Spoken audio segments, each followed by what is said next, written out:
Hello দেয়ার, আসসালামু আলাইকুম। After a long time আমি ভিডিওতে কামব্যাক করলাম। সো আই হোপ আপনারা বুঝে গেছেন কি নিয়ে আজকের এই ভিডিওটা। টাইটেল অ্যান্ড থাম্বনেলে আমি লিখে দিয়েছি। So today we are talking about visa scam in Italy.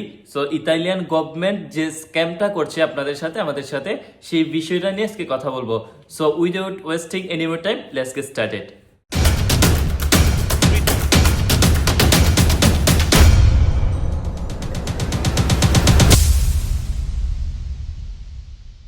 Basically স্ক্যামটা কিভাবে করছে, ইতালিয়ান গভর্নমেন্ট গত 2 বছর আগে বা 1.5 বছর আগে যে সার্কুলারগুলো দিয়েছিল সেখানে অনেকে আবেদন করেছেন। শুধু বাংলাদেশ নয়, বাংলাদেশ ছাড়াও বিভিন্ন দেশের নাগরিক ইতালি আসার জন্য ওয়ার্ক পারমিটের জন্য আবেদন করেছিলেন অনেকেই।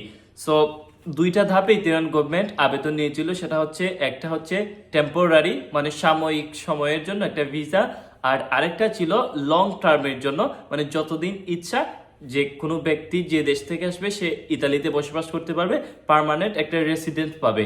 এই দুই ক্যাটাগরিতে ইতালিয়ান সরকার আবেদন করার সুযোগ দিয়েছিল। তো সেখান থেকে অল্প কিছু মানুষ বাহির থেকে নিয়ে এসেছিল। সো সেখান থেকে বাংলাদেশ থেকে অনেকে আবেদন করেছিল। আবেদন করার পরে অনেকের ভিসা হয়েছে, কিন্তু ভিসা হওয়ার পরে কি হয়েছে, ইতালিতে ভিসা হওয়ার পরে বাংলাদেশে প্রায় 1.5-2 বছর হয়ে যায়, তারা এমবেসিতে অ্যাপয়েন্টমেন্ট পায় না। তারা যে ভিসা জমা দিয়ে বাংলাদেশ থেকে ভিসা উইথড্র করে তারপর ইতালি আসবে, সেই সুযোগটা তারা পাননি। অনেকে পাসপোর্ট জমা দিয়ে 6 মাস 7 মাস বসে থেকেছেন, কোনো আপডেট পাননি। তারপরে গত ডিসেম্বর মাসে ইতালিয়ান গভর্নমেন্ট আবারও সার্কুলার দেয়। তো সেইখানে অনেক মানুষ আবেদন করে, তখনও ইতালিয়ান সরকার ঠিক একইভাবে একই কাজটা করেছে।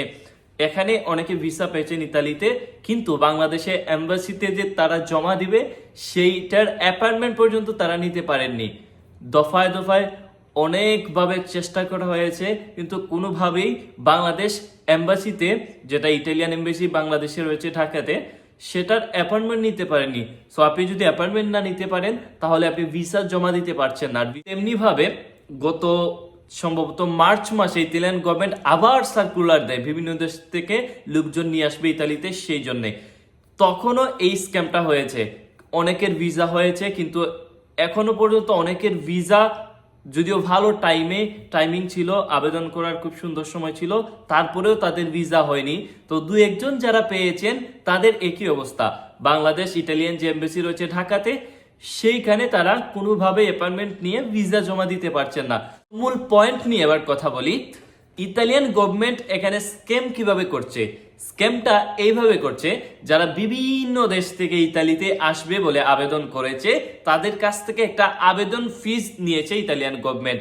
তো যদি কোঠা থাকে হচ্ছে আপনার 100টা, আবেদন করেছে সেখানে 1 লক্ষ। এই যে 1 লক্ষ মানুষ আবেদন করলো, সেখান থেকে গভর্নমেন্ট যে একটা ফিস পেল সম্ভবত 17 ইউরো 16 ইউরোর মতো, এমন একটা মার্কাদি বললো বলে ইতালিয়ান ভাষায়, সেটা হচ্ছে একটা স্টাম্প, সেটা কিনে আবেদন করতে হয়।